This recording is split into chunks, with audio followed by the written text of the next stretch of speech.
Om Namo Bhagavate Vasudevaya. Om Namo Narayanaya. Kurma avatar and also the appearance of Dhanvantari and Mohini as God's manifestation, the background to this avatar. Once sage Durvasa was returning from Sri Vaikuntham after paying obeisance to Sri Hari, and he had a garland of fragrant flowers gifted to him.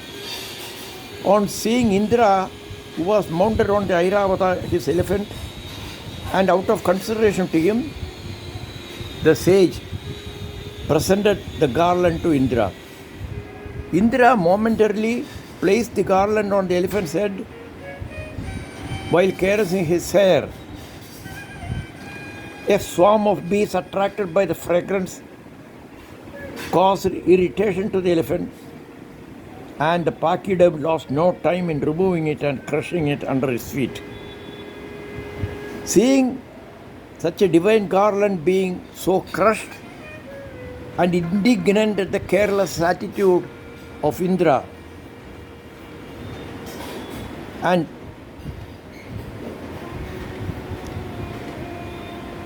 considering that as a disrespect to the sage,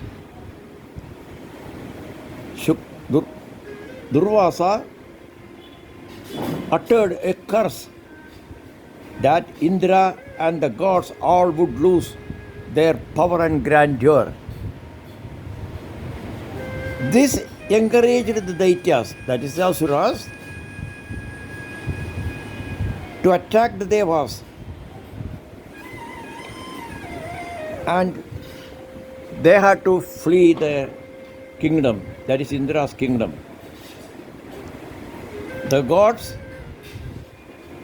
approached Sri Hari with prayers and glorifying him. Sri Hari advised them to be on peaceful terms with the Daityas, however much they would dislike it. The Almighty said that they must arrange for the churning of the ocean of milk, Parayi, after adding herbals, creepers, plants, and using Mount Mandara for the churning, and using Vasuki the serpent as the rope to hold Mandara and turn it for the churning. These herbals were in fact brought by Jambavan. In Srimad Valmiki Ramayana, Kishkindakanda, Jambavan says that it was he, under instruction from the gods, who had brought the herbs for the churning. This was in the context of discussion on who could travel how far and how fast.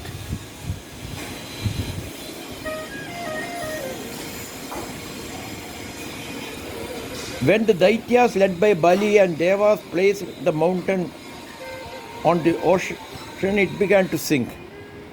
In fact, they had not been able to even bring the Mount Mandara all the way to the ocean, and they had to get the Almighty's help to lift it and place it on the ocean.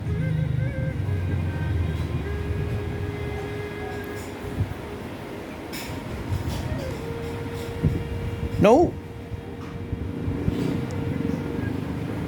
when they started the churning, the Mount Mandara started sinking. The Lord knew that Devas and Asuras had not invoked Vignesha, the remover of obstacles. Vilokya Vignesha Vidhim Tadeshwaro Duranda Viryo Vidadhabhiradsandihi. It was then that the Lord appeared as Kurma, the tortoise, and supported the Mount Mandara from under to put in position to facilitate the churning.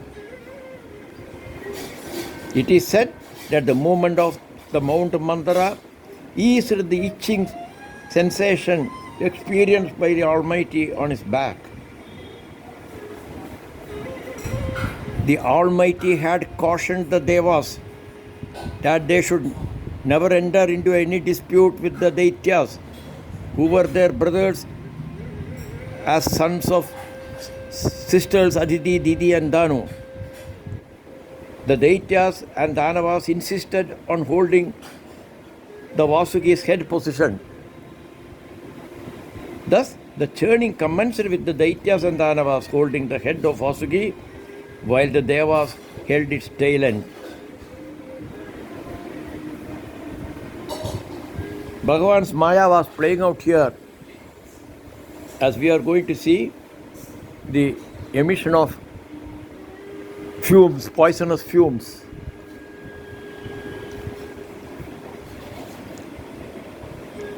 Anyway, the churning continued for some time, but nothing was coming out of the ocean of milk.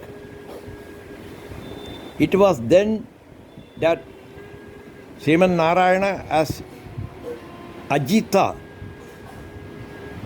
took up the churning. Among the things first thrown out by the ocean during the churning, the first one was the deadly poison halahala or kalakuta, consisting of all the impurities. The gracious Lord Shiva, upon fervent prayers and appeal by the gods,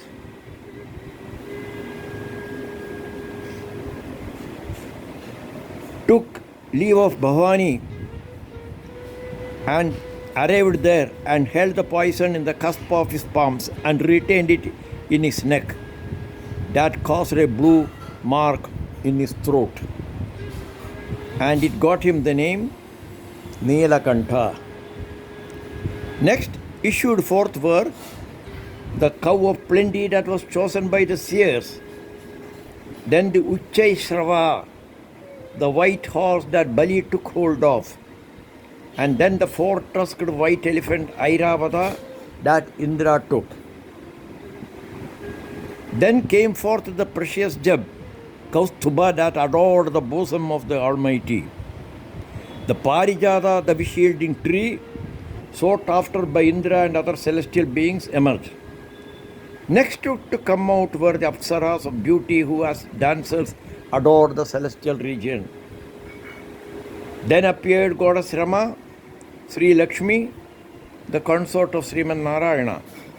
Her radiating appearance evoked adoration by both Suras and Asuras. Rishis duly performed the ablutions with Purna Kalashams of gold containing holy water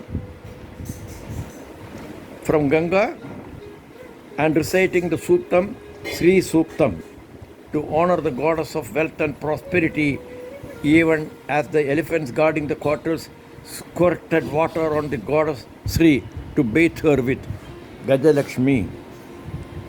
Mother Earth gifted her with herbals, fruits and flowers, even as cows yielded her their 5 sacred products: milk, butter, ghee, excrement and urine.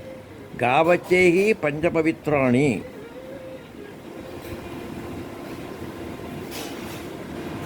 In fact, in Panchagavyam, these are all contained, and it is given during certain functions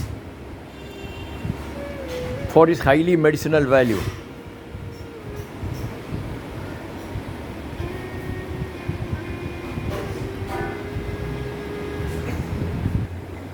Varuna offered the garland Vaijayanti, even as the god presiding over the ocean had offered pieces of yellow silk. Samudraha Pita Kausheya Vasasi Samubaharat.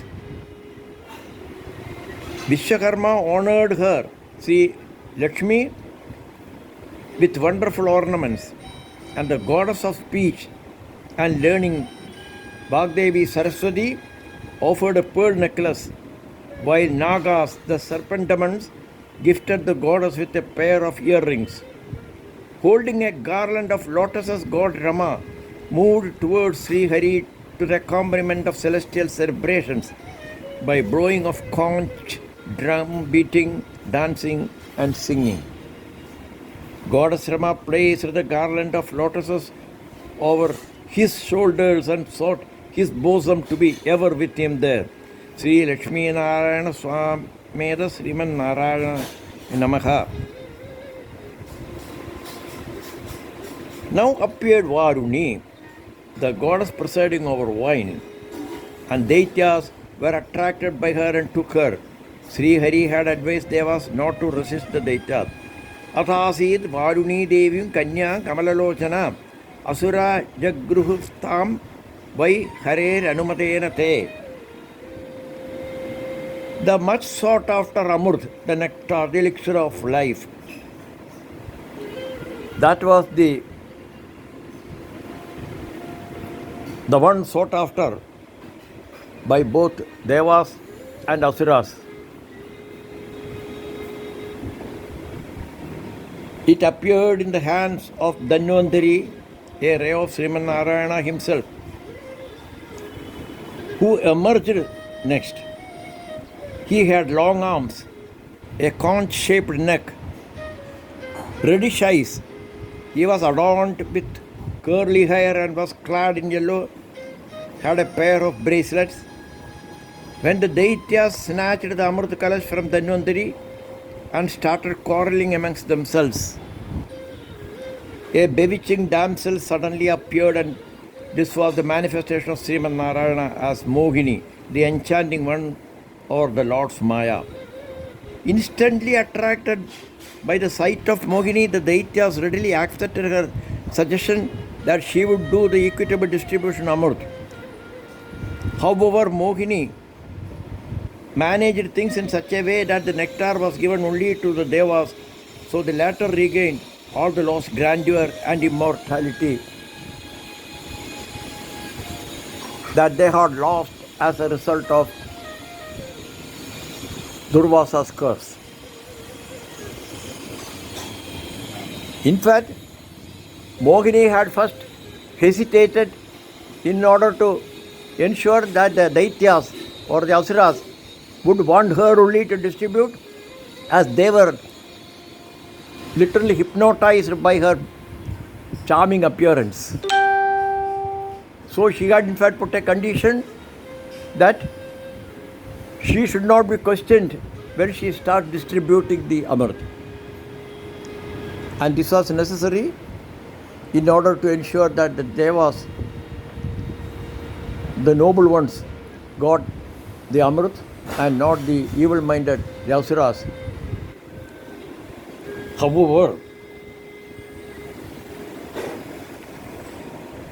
Shorbanu, that is Rahu, disguised as one of the gods, managed to get a share of the immortalizing nectar. But noticed by the sun god and the moon god between whom he was seated. Being made aware of the same, Lord discussed Sudarshana Chakra lopped off his head before the Amrit went down to the body. And because of the life-giving Amrit, the head got from Lord Brahma the status of the planets, Rahu with the head. Ever since, Rahu Ketu started eclipsing the sun god and the moon god on the new moon and the full moon respectively.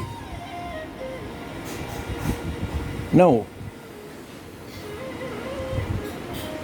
Lord Shiva heaped praise on Sriman Narayana and expressed his curiosity to Sri Hari's captivating feminine form.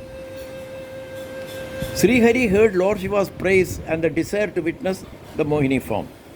Even as Sri Hari disappeared, Lord Shiva suddenly saw in the nearby garden a most bewitching damsel that caused even the fully controlled Lord Shiva, despite consort Parvati beside him and looking on, to pursue the feminine form. It is said that Lord Ayyappa was born as a result of this and as ordained. Revealing the original form, the Almighty Sri Hari brought out the fact of the weakness of even exalted souls that are prone to be swayed by women. Earlier on, in the very creation of Brahma,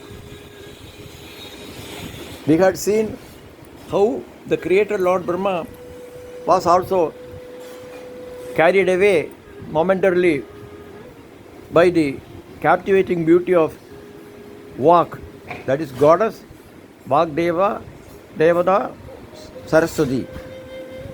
But then he had to do penance for hundreds of years after shedding his body. Now,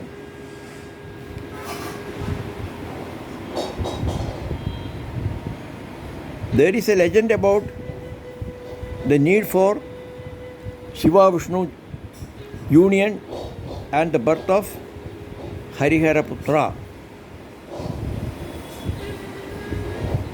It was the Lord's way of doing certain things for the good of mankind. It was ordained that a child be born of two males, Hari and Hara, who was to put an end to the atrocities of Mahishi, and with the benediction of both Sri Hari and Lord Shiva, to punish and give salvation to Mahishi, who was wreaking havoc with her acquired powers and boons. Swamiye Sharanamayappa, Harihara Putra, Harihara Sudane, Sharanamayappa. Narayana, Narayana, Narayana, Narayana, Narayana, Narayana. Sarve Janah Sukhino Bhavantu.